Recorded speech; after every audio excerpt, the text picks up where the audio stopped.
전 세계에 3대 슬럼이 있습니다. 슬럼이라 하면 도시 빈민들을 의미하는 것이죠. 가난한 나라의 사람들이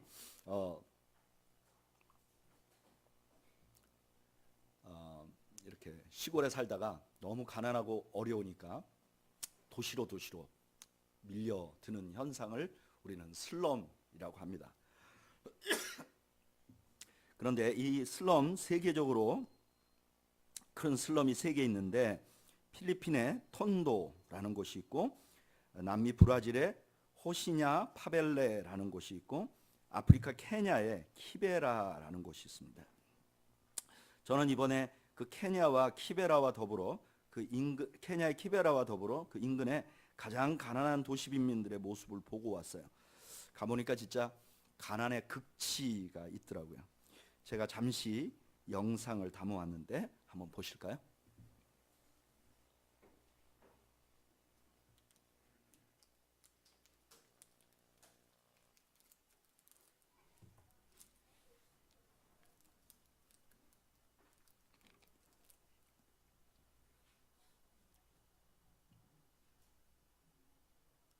이게 전체 골목이 다 저렇게 생겼습니다. 이 영상에는 냄새가 안 나오는데요. 네, 너무 다행입니다.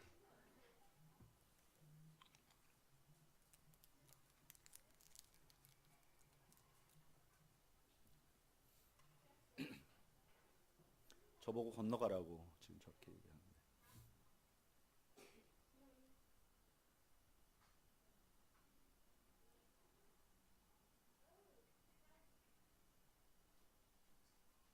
제 발 앞에다가 수돗물을 부어가지고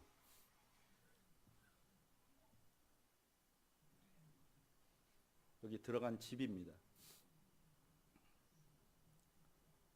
제가 이쪽 벽 끝에 서 있고요. 반대쪽 벽을 보는데 저 정도밖에 안 됩니다. 거리가.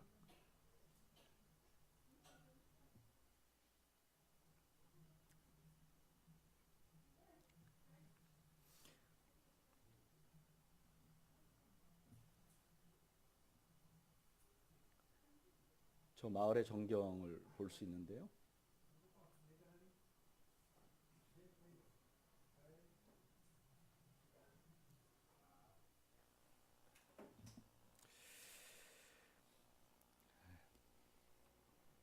제가 가난한 마을들을 꽤 많이 다녀봤는데 저렇게 악취가 나는 마을은 이번이 최고였습니다. 하여튼 계속 구역질이 나려고 해서 참을 수가 없을 만큼 그렇게 냄새가 나는 곳이었습니다. 가난이라는 것, 가난은요 사실 돈이 없는 상태로부터 시작됩니다. 케냐가 1인당 국민소득이 1,600달러라고 합니다. 우리가 뭐 3만 불, 뭐 4만 불 이렇게 얘기하는데 1년 동안 1,600달러를 버는 국민 전체가. 그런데 너무나 안타까운 것은 국민 전체 부의 85%가 10명에게 있답니다. 그 나머지 국민들은 15%가 나머지 부를 가지고 살아가야 하는 것입니다. 이렇게 사람이 물질이 부족하면요, 보통 물질이 부족한 것으로 끝나지 않고 이 가난은 사람의 인성을 파괴해 나가기 시작합니다. 가난한 동네 가면요, 제일 먼저 문제가 사람들이 공부를 하지 못합니다. 그러니까 가난은 우리를 지적으로 파괴해 나갑니다. 이거는 우리나라 옛날에도 그랬던 것 같아요. 저희 아버님의 그 형제가 8남매가 있었는데, 그러니까 고모님하고 작은 아버님이 8남매인데 합쳐서 그 중에 저희 아버님만 대학을 공부했습니다. 나머지는 최소한의 공부만 했어요. 저는 항상 이렇게 생각했어요. 우리 아버지의 아들이니까 장남이 공부하는 게 그런 일이 있을 수 있지, 이렇게 생각을 했습니다. 그런데 차남부터는 공부할 수 있는 기회를 박탈당한 거죠. 굉장히 슬픈 것이죠. 그런데 이런 가난한 나라의 아이들을 가면 교육받을 수 있는 기회를 갖지 못하는 경우가 많습니다. 또 저렇게 열악한 환경에 살다 보니까 사람들이 많이 아파요. 저 지역은 영아 사망률이 굉장히 높습니다. 한 30%가량 아이들이 태어나면 죽는 거예요. 그리고 질병이 계속 다른 사람들에게 전파됩니다. 저희가 간 저 지역에 한 곳에는 어머니들이 이렇게 아이를 양육하는 그 어머니들을 돕는 그 프로그램이 있어서 가보니까 거기에 30%의 어머니들이 에이즈 환자인 거예요. 그런데 이 30%의 어머니들은 이곳에 와서 에이즈를 가지고 있으면 다른 남자들과 관계를 하면 안 된다는 것을 이곳에 들어온 엄마들은 아는데, 너무나 많은 엄마들이 에이즈를 가지고도 그냥 아무렇게나 살아서 자기도 죽고 에이즈를 신속하게 전파하는, 그래서 질병이 끊임없이 전파되는 거예요. 그리고 저렇게 환경 자체가 어려우니까 한번 전염병이 들면 상당히 많은 사람들이 세상을 떠나게 됩니다. 뿐만 아니라 이렇게 가난은요, 단순히 육체적으로 또는 우리가 정신적으로 지적으로만 낙후되는 게 아니라 사회적으로 고립이 됩니다. 제가 오늘 영상에 찍은 저 영상에는 나오지 않지만 저 동네가 아주 큰 동네인데, 큰 동네 바깥에 바로 옆에 아주 멋진 리조트를 짓고 있었습니다. 그런데 그 리조트와 이 마을 사이에 높은 담을 쌓고 있더라고요. 고립시켜 버리는 겁니다. 세계 가장 가난한 이 슬럼가를 부자들이 고립시켜 버리는. 그래서 사회적으로도 고립되고, 뿐만 아니라 영적으로도 여기에 사는 사람들은 하나님이 자기를 사랑한다는 말을 믿지 못합니다. 우리는 하나님이 당신을 사랑합니다 그렇게 말하면 조금만 설명을 하면 받아들일 수 있는데, 저분들은 하나님이 당신을 사랑한다는 말 자체를 받아들이기가 너무너무 어렵습니다. 가난은 단순히 물질이 없어서 먹지 못하는 게 아니라 그 가난을 통해서 지적으로, 신체적으로, 사회 정서적으로, 그리고 심지어 영적으로 그 인성 자체를 파괴해 버립니다.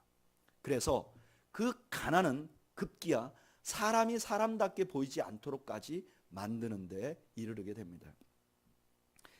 사실 이런 생각은 구약의 많은 사람들에게도 동일하게 있었습니다. 구약 사람들은 이렇게 생각했어요. 하나님의 사람들, 아브라함을 봐라, 이삭을 봐라, 야곱을 봐라, 다 거부가 되었다. 그러니까 하나님이 사랑하는 사람들에게 물질을 주고, 하나님이 사랑하는 사람들에게 건강을 주고, 하나님이 사랑하는 사람들에게 장수를 준다. 그러니까 반대로 어떤 사람이 가난하고 몸이 연약하고 어떤 사람이 일찍 죽으면 그는 하나님이 사랑하지 않는다고 생각하는 거예요. 마치 가난하면 그 사람이 하나님으로부터 멀어져 있고 그 사람은 좀 이상한 사람처럼 보게 되는 거예요.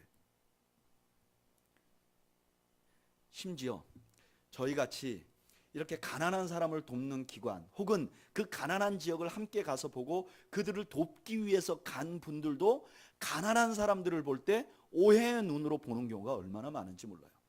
저희가 이번에 가는 아까 그 마을에 길가에 어떤 분이 그 케냐 전통 복장을 입고 이만한 검은 책을 들고 사람들 모아놓고 막 연설을 하는 걸 봤어요. 멀리서 우리가 지나가면서 어떤 목사님이 한 분이 이렇게 얘기하는 거예요. 아, 저기 누가 연설하네. 저거 틀림없이 무슬림일 거야. 이슬람교 사람일 거야. 근데 조금 가까이 가보니까 그 들고 있는 게 성경책하고 비슷하게 생겼어요. 그러니까 조금 더 가까이 가서 어떤 목사님이 이렇게 얘기했어요. 저거 이단일 거야. 그래서 제가 물어봤어요. 거기 현재 사는 분에게, 저기 설교하는 사람이 이슬람교 이맘입니까? 아니면 이단입니까? 그랬더니 그분이 매우 신실한 크리스찬이고 복음주의자라는 거예요.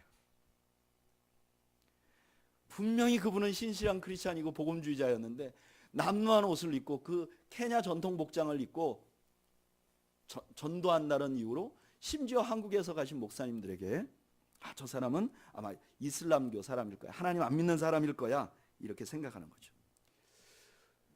가난은 사람을 파괴해버리기 때문에 그 가난을 보는 사람들조차도 그 사람들을 정상적으로 보지 못하게 만들어 버리는 것이죠.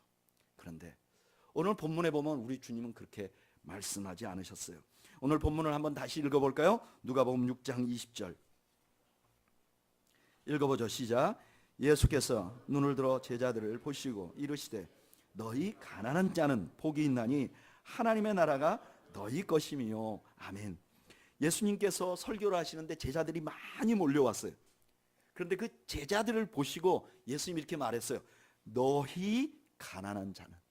그러니까 지금 여기 와 있는 제자들이 어떤 사람들이라는 거예요? 가난한 사람들이라는 거예요.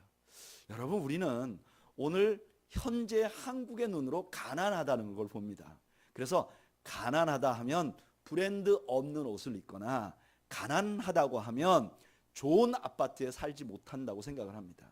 그러나 지금 저기에 우리가 본 슬럼에 사는 사람들이나 적어도 예수님 당시 1세기에 가난하다는 것은 어떤 모습이냐면은 사람같이 안 보인다 하는 의미와 함께 포함되어 있습니다. 그래서 이 사람들은 당시에 유대에 수많은 랍비들이 있을 때 가난한 사람들이 그 랍비들을 쫓아다닐 때 대우받지 못했습니다.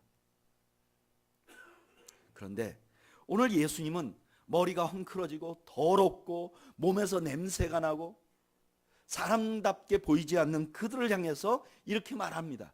너희는 복되도다. 복되다는 말하고 가난하다는 말은 절대로 하나가 될 수 없는데 예수님은 그 가난한 사람들에게 복되다고 선언하신 것이죠. 왜 그러셨을까?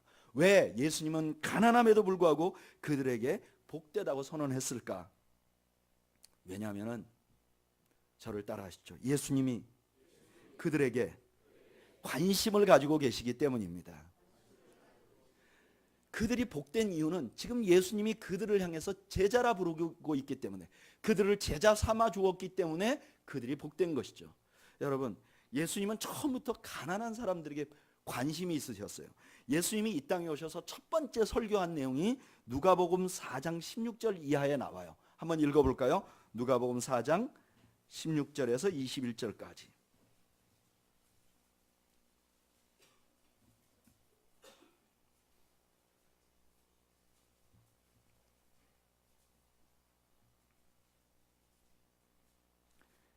읽어볼까요? 시작. 예수께서 그 자라나신 곳 나사렛에 이르사 안식일에 늘 하시던 대로 회당에 들어가사 성경을 읽으려고 서심해 선지자 이사야의 글을 들이거늘 책을 펴서 이렇게 기록된 데를 찾으시니 곧 주의 성령이 내게 임하셨으니 이는 가난한 자에게 복음을 전하게 하시려고 내게 기름을 부으시고 나를 보내사 포레던 자에게 자유를, 눈먼 자에게 다시 보게 함을 전파하며 눌린 자를 자유롭게 하고 주의 은혜의 해를 전파하게 하려 하심이라 하였더라. 책을 덮어 그 맡은 자에게 주시고 앉으시니 회당에 있는 자들이 다 주목하여 보더라. 이에 예수께서 그들에게 말씀하시되 이 글이 오늘 너희 귀에 응하였느니라 하시니 아멘. 예수님의 공식 설교의 그 본문이 뭐였냐면은 이사야서의 말씀인데, 이사야서의 핵심은 뭐냐?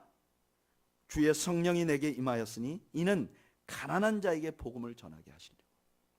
예수님의 첫 번째 설교는 가난에 대한 것이었어요. 뿐만 아니라 예수님께서 마지막까지 관심을 가지셨던 사람도 가난한 자였어요. 누가복음 21장 3절에 보면 이렇게 말해요.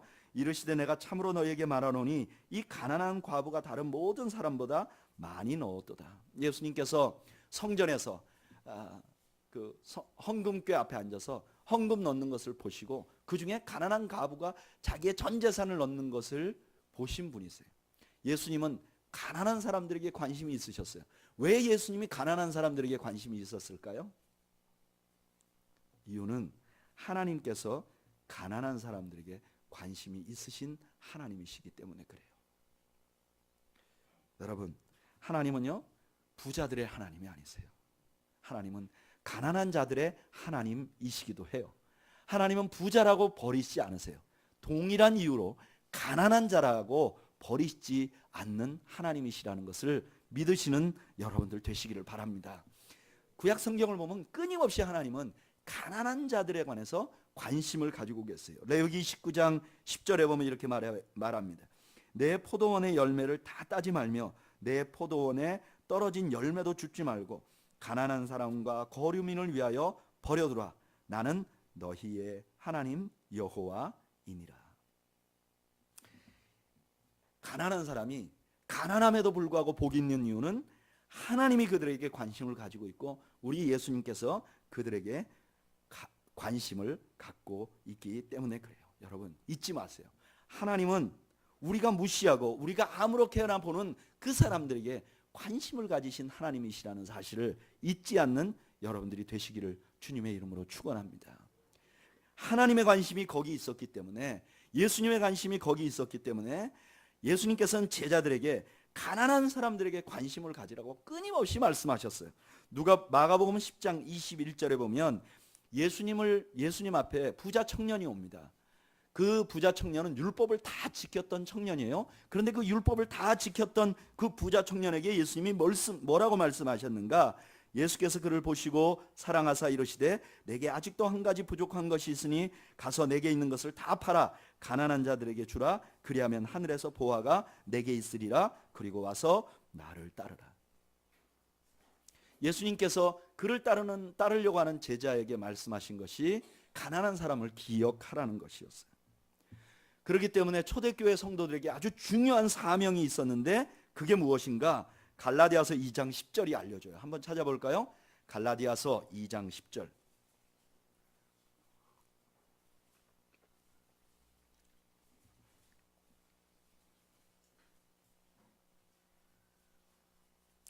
갈라디아서 2장 10절.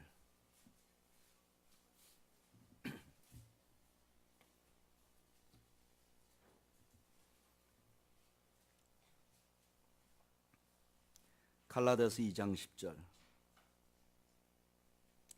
다 같이 읽어볼까요? 시작. 다만 우리에게 가난한 자들을 기억하도록 부탁하였으니 이것은 나도 본래부터 힘써 행하여 왔노라. 아멘. 이 말씀의 배경은 이래요. 그 초대교회 성도들에게 여러 가지 율법을 지키라고 요구하는 사람들이 있었어요. 유대인들이 할례를 행해야 된다, 음식법을 지켜야 된다, 또 너희들이 정결법을 지켜야 된다, 계속 얘기를 했어요. 근데 사도 바울이 이렇게 말해요. 우리가 그런 거는 원래 안 했어. 그걸로 구원받지 못해. 그런데 그리스도인이 되면 꼭 해야 되는 게 있어. 그게 뭐냐면은 가난한 자들을 기억하는 것이야. 이렇게 말씀하시는 거예요. 그러니까 이 교회라는 것은 초기부터 가난한 자들에 관해서 관심을 가지고 있었어요. 왜냐? 그것이 하나님 아버지의 마음이고 예수님의 마음이고 예수님께서 그 제자들에게 향하신 마음이었기 때문에 그래요. 여러분, 하나님은요, 우리가 가진 우리가 가진 물질을 다른 사람과 나누기를 원한다는 사실을 잊지 않는 여러분들이 되시기를 축복합니다. 전에 한번 여러분들에게 말씀을 드린 바가 있는데 그 컴패션의 후원자 중에 이영표라는 사람이 있어요. 혹시 아세요? 축구 선수 이영표 선수를 모르는 사람이 없죠. 그런데 이 이영표 선수가 컴패션 사역을 위해서 영상을 하나 촬영하는데 그 영상에서 이분이 이렇게 말해요. 자기는 어렸을 때부터 하나님이 공평하시다는 말을 믿을 수가 없었대요. 아니, 하나님이 진짜 공평하시다면 왜 어떤 사람에게는 저렇게 돈을 많이 주고 저렇게 금수저로 태어나게 하시고 어떤 사람들은 흙수저로 태어나게 하시는가? 어떤 사람들은 아프리카의 가난한 나라에 태어나게 하시고 어떤 사람들은 저 부자 나라 스웨덴에 태어나게 하시는가? 왜 이렇게 하시는가? 이게 어떻게 이걸 공평이라고 할 수 있는가? 그래서 그것 때문에 하나님 앞에 굉장히 불편한 마음을 가지고 있었다는 거예요. 그런데 어느 날 기도하다가 자기가 깨달은 게 있다는 거예요. 뭘 깨달았는가? 자기가 이때까지 공평이라고 생각하는 건 이런 거라는 거예요. 빵이 3개 있고 사람이 3사람 있으면 이 3개의 빵을 모두에게 하나씩 나눠주는 것. 이게 공평이라고 생각했다는 거예요. 그런데 하나님은 그렇게 하시지 않는다는 거예요. 하나님 입장에서 공평은 무엇이냐? 빵이 3개 있고 사람이 3사람 있으면 하나님이 그 3개의 빵을 한 사람에게 주고 그 한 사람이 그 3개의 빵을 나머지 사람과 나누는 것이 공평이라는 거예요. 그러니까 하나님의 공평은 우리가 나눔을 실천할 때 비로소 실현되는 것이라는 사실을 알게 되었다는 거예요. 여러분, 나눔이라는 것은 하나님의 마음을 우리가 갖는 것이고 하나님께서 이 땅에 실현하고자 원하는 공평을 실현할 수 있는 하나님의 도구라는 거예요. 저는 그런 의미에서 우리는 교회 성도들이 나눔을 실천할 수 있는 성도들이 되기를 바랍니다. 우리는 교회는 설립될 때부터 그 나눔을 실천하려고 애를 써왔어요. 여러분 아시다시피 저희는 크리스마스 헌금 1년에 딱 한 번 특별 헌금을 거둬요. 절기 헌금을 거둬요. 그게 크리스마스 헌금인데 그 크리스마스 헌금은 항상 우리가 외부로 내보냈어요. 저는 지난 4년간 왜 우리는 교회 담임 목사가 자비량을 해야 했을까 하는 것에 대한 질문을 해보았습니다. 그런데 아마 우리가 너무 어렵지 않게 교회를 운영하면서 좀 더 많은 사람들에게 나눌 수 있는 교회가 되라는 하나님의 뜻도 있었지 않을까 하는 생각을 해봅니다. 여러분, 우리에게 물질이 있는 것은 우리만 먹고 잘 살라는 뜻이 아닌 것을 우리가 잊지 말아야 합니다. 우리가 가진 것을 다 나눠주고 우리가 빈털터리로 살 수는 없지만, 그러나 우리가 있는 작은 것을 나눔을 통해서, 그 나눔을 통해서 하나님의 공의가 실천되고 우리가 진정으로 복된 사람들이 될 수 있다는 사실을 잊지 않는 여러분들이 되시기를 바랍니다. 이렇게 가난한 사람들과 마음을 나누다 보면 반대로 우리가 얻는 것이 너무너무 많아요. 저는 적어도 두 가지는 우리가 반드시 얻는다고 생각합니다. 첫째는 뭐냐면은 감사예요. 감사. 제가 그 컴패션 비전 출입을 많은 사람들을 데리고 다녔습니다. 한 10번 이상 다닌 것 같아요. 그런데 갈 때마다 똑같이 일어나는 현상이 있어요. 그게 뭐냐면 거기 온 사람들이 야, 나는 정말 감사해야 되는데 감사를 못하고 살았구나 하는 생각을 한다는 거예요. 여러분, 가난한 나라에 가보면요, 우리나라가 얼마나 감사한지 모릅니다. 도로 하나 제대로 닦이지 않아서 국가의 메인 도로가 아스팔트가 안 깔려 있어서 먼지가 막 나고 에어컨이 없는 도로를 계속 달려야 하고, 자동차의 매연이 이렇게 제어하는 게 없어갖고 매연이 그대로 우리의 코에 들어오는 그런 상황에 계속 살 수도 있습니다. 그렇게 사는 사람도 있어요. 근데 거기 가보면 우리나라에 잘 닦인 도로, 그리고 우리나라에 잘 달리는 자동차, 우리나라의 여러 시스템, 질병이 있으면 아프면 병원에 갈 수 있는 의료 보장 시스템, 나라에 대해서 감사하게 돼 있어요. 나라에만 감사하는 게 아니라 자신의 형편에 관해서도 감사하고 회개하게 됩니다. 야, 저렇게 어렵게 사는 사람들도 감사하는데 나는 저 사람들보다 훨씬 더 많은 것을 가지고 있는데 나는 왜 감사를 못했을까? 감사가 회복되는 역사가 일어나요. 또 하나, 이렇게 가난한 사람들을 돕다 보면요, 하나님께서 가난한 사람들에게 주시는 특별한 은혜를 공유하게 됩니다. 여러분, 가난한 사람들은 가난하기 때문에 하나님이 좀 우리와는 다른 아주 특별한 은혜를 주세요. 그런데 거기와 멀어져 있으면 우리가 그로부터 얻는 은혜가 없는데, 가난한 사람들을 돕다 보면 그들에게 주어진 하나님의 은혜를 공유할 수 있는 특권을 갖게 돼요. 이번에도 낮에는 어려운 가정들을 다니고 저녁에는 함께 모여서 우리가 오늘 본 것에서 어떤 걸 느꼈는지 함께 나누는 시간을 가졌어요. 근데 제가 나누기 전에 한 영상을 보여줬어요. 아마 여러분들에게도 보여준 영상이에요. 필리핀의 라푼젤이라는 여자 학생의 간증을 들려줬어요. 여러분들에게도 들려줬어요. 그런데 그 간증 마지막에 이 라푼젤이 이렇게 말해요. 자기에게 주신 하나님의 말씀이 있는데 예레미야서 18장 6절이었다. 그 18장 6절에는 이렇게 나와 있어요. 이스라엘아, 진흙이 토기장의 손에 있음 같이 너희가 내 손에 있느니라. 라푼젤이 이 말씀을 가지고 이렇게 말해요. 여기 진흙이라는 거는 먼지거든요. 먼지라는 말이거든요. 근데 라푼젤이 이렇게 말해요. 먼지 같은 나에게 하나님의 은혜가 임해서 내가 먼지 같지만 하나님의 손에 붙들려 있다는 사실을 알게 됐습니다. 하나님이 나에게 임하시자 내가 먼지 같지만 하나님이 나를 붙들고 있다는 것을 알게 되었습니다. 이러면서 간증을 했어요. 근데 그 간증을 듣고 나서 같이 간 모든 목사님들이, 어떤 목사님은 굉장히 큰 교회 목회를 하고 어떤 목사님은 좀 작은 교회 목회를 하지만 다양한 목회를 하시는 목사님들이 이구동성으로 그 영상을 보고 이렇게 고백하는 거예요. 내가 다 먼지 같았습니다.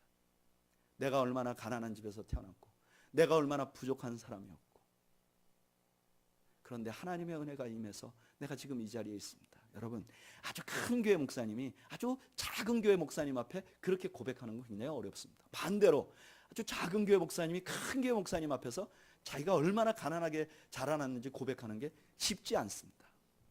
비슷비슷한 분들끼리는 이게 되는데 목사님들 사이일지라도 차이가 나는 곳에 그렇게 고백하기 어렵습니다. 그런데 목사님들이 다 이구동성으로 눈물을 흘리면서 저 아이에게만 먼지 같은 다고 고백한 저 아이에게만 임한 것이 아니라 나도 우리 집에 어렸을 때 얼마나 가난했는지, 지금 여기 사는 사람들만큼 가난한 삶을 살았는데 먼지 같은 나에게 하나님의 은혜가 임했다. 저도 그 말씀을 함께 나누면서 그렇게 생각해 보니까 저에게도, 먼지 같은 저에게도 하나님의 임하신 하나님의 은혜가 기억이 나더라고요. 그래서 이번 비전 출입의 주제가 뭐였냐면은 내가 무엇이 간대. 내가 무엇이 간대. 이곳에 목회하고 있었으면 아무도 고백할 수 없었던 그 한마디, 내가 무엇이 간대가 모든 목사님들에게 함께 임해서 내가 무엇이 간대, 하나님이 나를 이렇게 써주시는가. 여러분, 가난한 사람들을 돕다 보면 그들에게 임하는 특별한 은혜가 우리에게도 임하는 그런 은혜를 힘있게 되는 줄로 믿습니다. 크게 두 번째로 왜 그들이 복된 사람들인가? 저를 따라 하시죠. 예수님을 만났기 때문입니다. 오늘 본문을 정확히 번역하면 이렇게 번역해요. 너희들은 복되도다 비록 가난할지라도. 그 예수님 앞에 온 가난한 자들에게 예수님이 이렇게 말하는 거예요. 너희들은 복돼. 그렇게 너희들이 가난할지라도 복돼. 왜냐하면 너희들이 내 제자이기 때문이다. 아니, 예수님의 제자가 되는 것이 무엇이기에 그들이 가난함에도 불구하고 복되다고 말했을까? 여러분, 모든 가난 뒤에는 하나님의 책임이 있는 것이 아닙니다. 모든 가난 뒤에는 죄가 있습니다. 여러분 아세요? 하나님께서는 이미 온 세계 사람들이 충분히 먹을 만한 음식과 재물을 다 주셨어요. 우리가 가난한 이유는 하나님이 안 주셨기 때문이 아니라 우리 안에 있는 죄 때문에 그래요. 이번에 그 케냐 가서도 그 키베라라는 아주 가난한 지역에 그 전 세계에서 가장 가난한 사람들이 많이 몰려 사는 그 지역에 교회에 들어갔어요. 근데 교회에 들어가서 이렇게 서 있는데 나이 많으신 좀 할아버지쯤 되는 분이 한 분 거기 서 있더라고요. 그래서 자연스럽게 저와 대화를 하게 됐어요. 제가 이렇게 물어봤어요. 아유, 선생님 여기에 얼마나 사셨냐고. 보통 키베라에 사는 분이 뭐 30년 뭐 이런데 이분이 이렇게 말하는 거예요. 저는 여기서 태어났어요. 그러는 거예요. 아, 그러세요? 그러면서 이렇게 말하는 거예요, 이분이. 제가 어렸을 때는 이 키베라라는 슬럼가가 아주 아름다운 동산이었습니다. 물이 흐르고 그 푸른 초장이 있는 그런 동산이었습니다. 그래서 제가 물어봤어요. 아니, 어떻게 해서 그러면 이렇게 지금 이 지경이 됐습니까? 그랬더니 부패 때문입니다. 이전에 케냐가 아주 잘 사는 나라였대요. 그래서 인도네시아에 큰 차관을 빌려줄 정도로 아프리카에서는 잘 사는 나라였는데 이 나라의 주권자들이 부패를 행하면서 부가 편중되기 시작해갖고 시골에 사는 사람들이 도저히 생활할 수가 없어서 자꾸 도시로 오게 되고 그 도시에 온 사람들에 대한 대책이 없으니까 이 사람들이 그런 아무 땅에나 그 괜찮은 땅에다 그냥 양철 얹고 그냥 지붕 얹고 살다 보니까 이런 슬럼가가 형성이 되었습니다. 여러분, 죄의 문제가 해결이 안 되면 부는 진정한 의미의 부가 될 수 없다는 거예요. 저는 그 분의 이야기를 들으면서 우리가 가진 부도 생각을 해봅니다. 여러분, 우리가 어떤 이유든지 우리 나름대로 조금씩 부가 있습니다. 물질이 있습니다. 그게 적느냐 많으냐의 차이지. 그런데 그 부가 많이 있다 할지라도 우리가 죄 문제가 해결이 안 되면 우리 다음 세대에 이게 독이 될 수 있는 가능성이 상당히 많습니다. 죄성이 해결되어 있지 않으면 이 작은 것에 집착하면서 내가 죽음에 이르를 수도 있습니다. 부는 죄성이 없을 때 우리에게 득이 되는 것입니다. 죄성이 여전히 있으면 이 모든 우리가 축적하고 있는 부는요, 우리를 어렵게 만들 수 있습니다.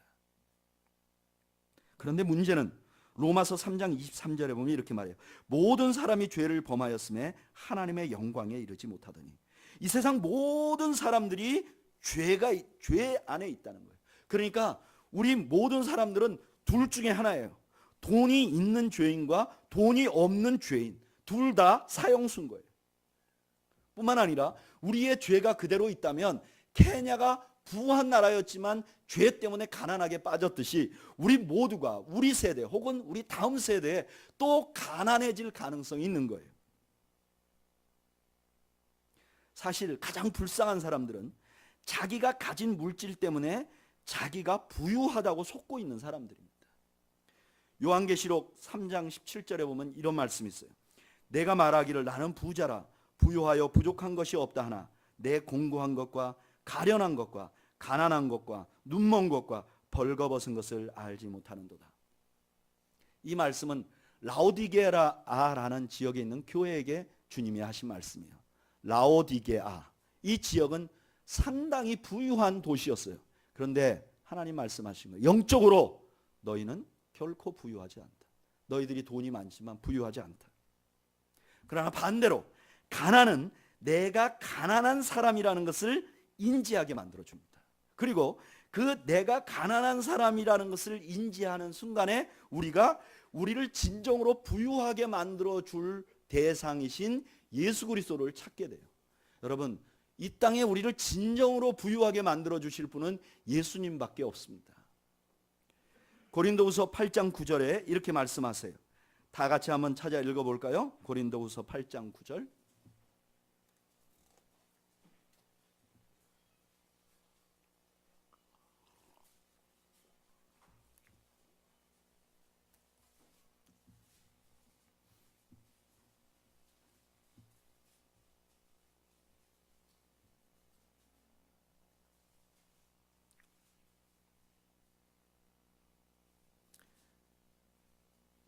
다 같이 읽어보겠습니다. 시작. 우리 주 예수 그리스도의 은혜를 너희가 알거니와 부유하신 이로써 너희를 위하여 가난하게 되심은 그의 가난함으로 말미암아 너희를 부유하게 하려 하심이라. 아멘. 예수님은 어떤 분이시냐? 우리를 진정으로 부유하게 만들어 주실 분이시라는 거예요. 어떤 의미에서 예수님이 우리를 부유하게 만들어 주는가? 예수 믿으면 부자가 되는가? 그게 아니에요. 첫째는 예수님께서는 우리의 가장 근본적인 문제인 죄를 해결해 주실 유일한 분이십니다. 여러분 믿으십니까? 죄가 해결되지 않는 한 현재 부는 불안한 부고 결국 우리를 망하게 할 수도 있는 부가 되고, 이 죄는 우리의 다음 세대, 내가 가진 부가 다음 세대에게 독이 되게 만들 수도 있다고 말씀드렸어요. 그런데 예수 그리스도께서는 우리의 근본 이 죄를 해결해 주시는 분이세요. 누구든지 주의 이름을 부르면 구원을 얻는 것이죠. 죄로부터 죄 사함을 받는 거예요. 그런데 또 하나, 예수님을 믿으면 우리의 근본 죄를 해결해 줄 뿐만 아니라 예수님을 믿으면 우리가 비록 물질적으로 가난한 가운데 있어도 부유하게 살 수 있도록 만들어 준다는 것이에요. 그런 증거 하나를 제가 영상으로 보여드리겠습니다. 이 영상은 이미 여러분들이 한번 보신 영상이에요. 한번 볼까요?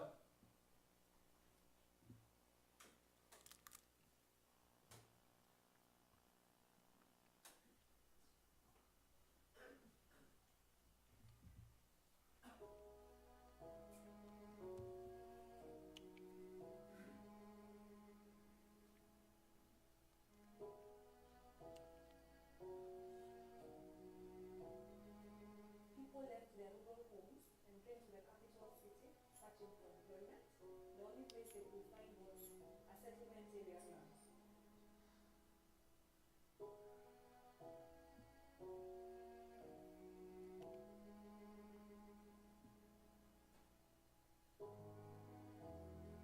Nakuru area is one of the big slums in Kenya right now. It's an area that has been struck by poverty. It's a marginalized area.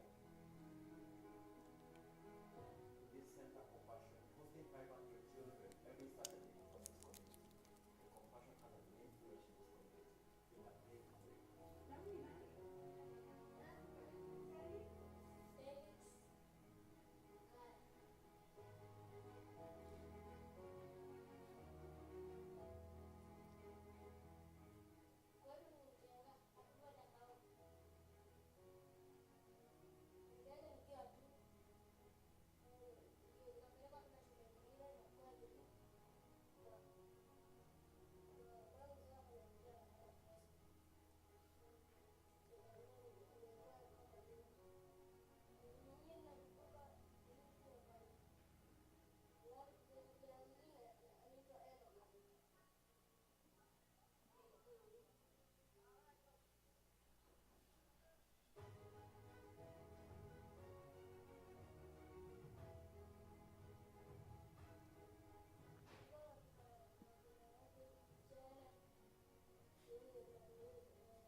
They used to stay around where I used to pass.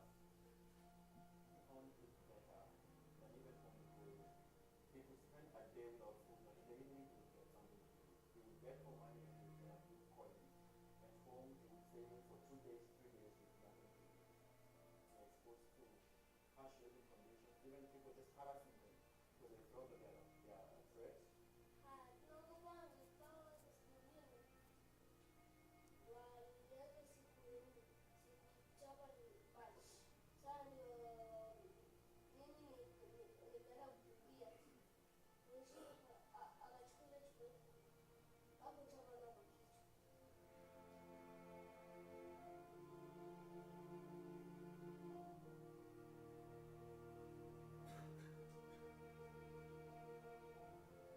Around this area, we have 40 children, 40 boys living in the streets. But around Nairobi, we have thousands, thousands of children.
이 영상이 만들어지고 보여준 이후에 수많은 후원자들이 나타나서 이 지역에 그 컴패션 센터가 만들어졌습니다.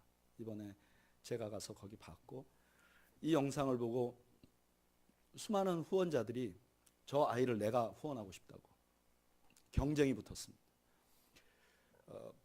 저 아이가 컴패션 센터에 와서 정상 생활을 하려고 조사를 해보니까 얘는 그동안 너무나 가난에 많이 노출돼 갖고 정상 생활을 할 수가 없는 거예요. 육체적으로 회복이 안 돼 있고 종종 마약도 하고 너무 많이 굶어서 정신도 제대로 되지 않고, 그래서 재활 치료를 받아야 되는데 한 1년에 이 아이가 재활 치료를 받는데 만 달러가 들고, 또 다시 이 아이를 여기다 놔두면 또 이 친구들하고 또 어울리니까 따로 떨어져서 기숙학교에 보내야 되는데 그것도 $10,000가 든다는 겁니다. 그런데 그 2만 달러, 1년에 2만 달러씩 내겠다는 사람들이 상당히 많이 지원했습니다. 한국 분들이. 그런데 현지의 선생님들이 이 아이를 조사하고 또 재활하고 이렇게 하는 과정 가운데서 그 기숙학원에 보내지 않고 이 컴패션 센터에서 돌보기로, 그리고 어머니를 찾았어요. 그래서 어머니 집에서 왔다 갔다 하도록 매일같이 돌보도록 그렇게 결정을 해서 지금 학교를 다니고 있습니다. 근데 너무나 우연히 저는 이 영상을 제가 봤지만 저희가 이번에 간 데가 여기라는 걸 몰랐어요. 그래서 가서 이렇게 어떤 센터에 가서 앉아 있는데 어떤 애가 막 뛰어다니는 거예요. 보니까 어디서 많이 보던 애예요. 아프리카 애들은 보통 보면 비슷하게 생겨서 구별을 못 하는데 얘는 제가 너무나 구별을 할 수 있는 아이예요. 그래서 제가 불렀어요. 그래서 너 이름이 뭐냐? 그랬더니 자기 이름이 펠릭스라는 거예요. 이 이름이라는 거예요. 그래서 제가 야, 넌 나한테 스타다. 그리고 사진을 찍었어요. 그리고 그 센터에 있는 사람들에게 오늘 가정 방문을 하는데 누구 집에 갈 거냐? 그러니까 어떤 애 집에 간다는 거예요. 그래서 제가 얘네 집에 내가 가고 싶다. 보통 이렇게 하면 그렇게 빨리 바꿀 수 없거든요. 근데 제가 너무 간절하나 얘네 집에 꼭 가고 싶다. 스케줄을 다 변경해갖고 다른 애들 집을 갔다가 이 애네 집에 다시 가게 됐어요. 그래서 선물을 급하게 쌀하고 봉다리를 만들어가지고 짊어지고 이 펠릭스네 집에를 간 거예요. 갔는데요, 여전히 뭐 아무것도 없는 집이고 그 엄마가 계신데 제가 물어봤어요. 왜 얘를 그때 버렸느냐? 그랬더니 엄마가 말을 못 하시더라고요. 물어보지 않았으면 좋겠다고 아주 단호하게 얘기를 하더라고요. 그 가정을 위해서 기도하고 우리 같이 간 목사님이 축구공을 하나 갖고 왔어요. 그래서 축구공에 바람을 넣어갖고 그 펠릭스한테 준 거예요. 여기 보면 펠릭스가 선생님이 되고 싶다고 하는데 이 축구공을 주니까 애가 이렇게 어두웠던 애가 완전히 얼굴이 달덩이처럼 밝아지는 거예요. 그러면서 너무 좋아하는 거예요. 그래서 제가 물어봤어요. 야, 너 왜 축구공이 이렇게 좋냐? 그랬더니 그 센터 선생님이 펠릭스의 꿈이 옛날에는 선생님이었는데 지금은 축구 선수로 바뀌었다는 거예요. 근데 축구공을 선물로 받았으니까 애가 너무 좋아하는 거예요. 막 좋아하는데 제가 그래서 그냥 서슴지 않고 물어봤어요. 야, 너 축구 선수 되면 돈 많이 벌 건데 너 돈 많이 벌면 뭐 할 거야? 이 아이가요, 1초도 머뭇거리지 않고, 0.01초도 머뭇거리지 않고 이렇게 말하는 거예요. 거리의 아이들을 돕고 싶습니다. 얘가 초등학교 3학년이고요. 얘가 지금 정신이 완전히 회복이 안 된 상황이에요. 근데 이 아이가 이렇게 말하는 거예요. 내가 축구 선수가 되면 돈을 많이 벌 텐데 그 나와 똑같은 거리의 아이를 돕고 싶다.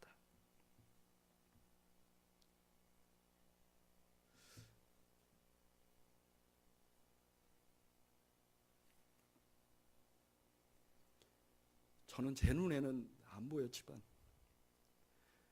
그 펠릭스 옆에 예수님이 계신 걸 볼 수 있었어요.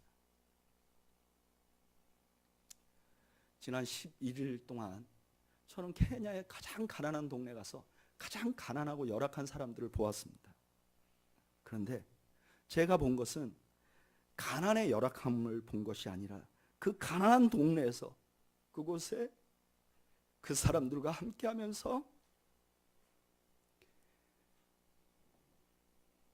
너희들은 복되다라고 말하는 예수님의 모습을 볼 수 있었습니다.